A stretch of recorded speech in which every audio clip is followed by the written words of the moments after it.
Hello, this is a reading of a story outline that I made.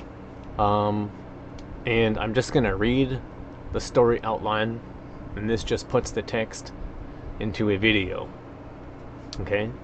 So the story is going to just have to be part of the outline. You'll just have to figure it out. Okay? So I'm just going to read it exactly as I wrote it, and one of the objectives here is that I might edit some of it, and another one of the objectives is just to have a video where you can listen to it being read.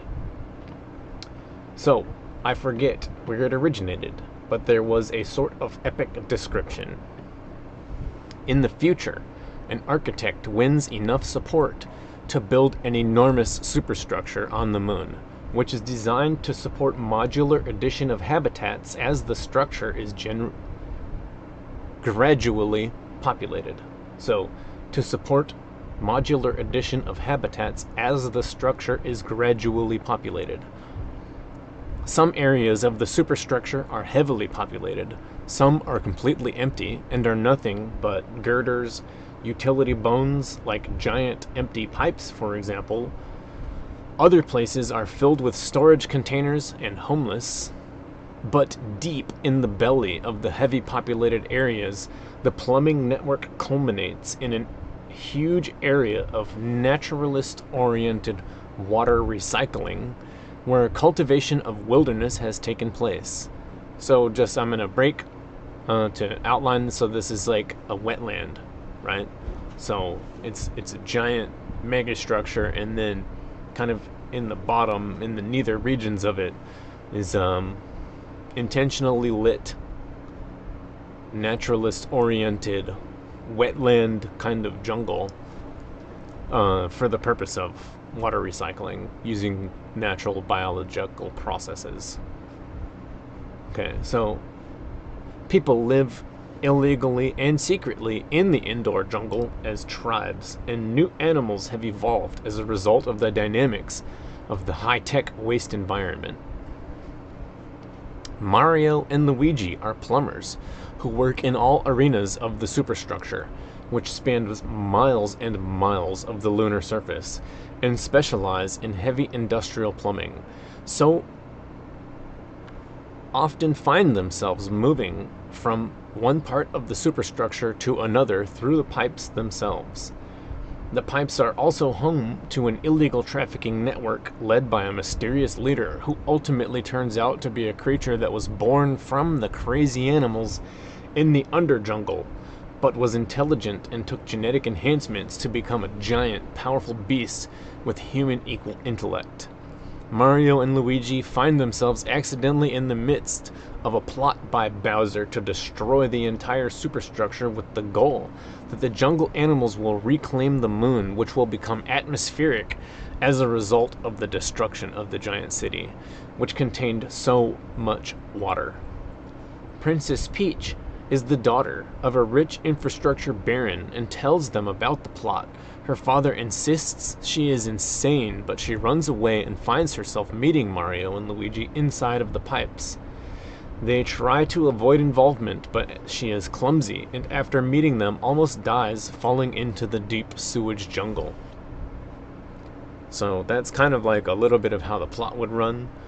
So then she runs away from home, and then then she meets Mario and Luigi, tells them this crazy story, and then almost dies, and so then they follow her into the jungle. But in this pit of dangerous jungle live all sorts of animals like dinosaurs, and although Mario and Luigi are aware of it, they have never been to the place, as no one they have ever heard of has survived. They discover the girl is not insane after nearly losing their lives to creatures they never imagined. Highly intelligent shelled animals, Koopa troopers, attack them, and they narrowly escape into the presence of an altogether more friendly animal, Yoshi the velociraptor-looking dinosaur. Big pointy teeth aside, Yoshi seems to be cuddly, but like the Mario brothers, also displays an incredible jump and allows them all to ride as they jump them back to the edge of the superstructure and leave them there.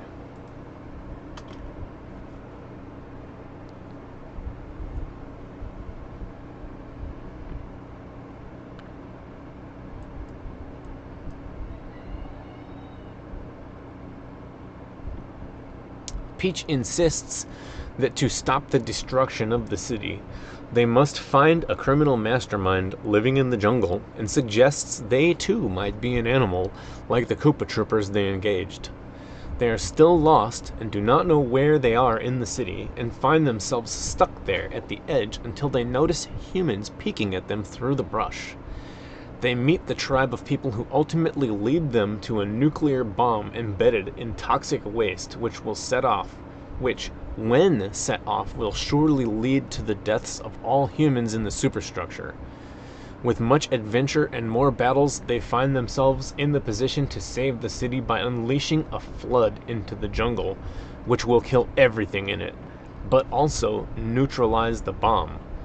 Yoshi sacrifices himself at one point to save Mario and Luigi by jumping them up onto a pipe before falling to his death, and ultimately they cause their own deaths by deciding their only option was to release the flood upon themselves as the bomb is set to explode. So some backstory. Princess Peach has a real name, but being the richest daughter on the moon, she is often a feature of tabloids who describe her silly behavior and call her Princess Peach as a derogatory term.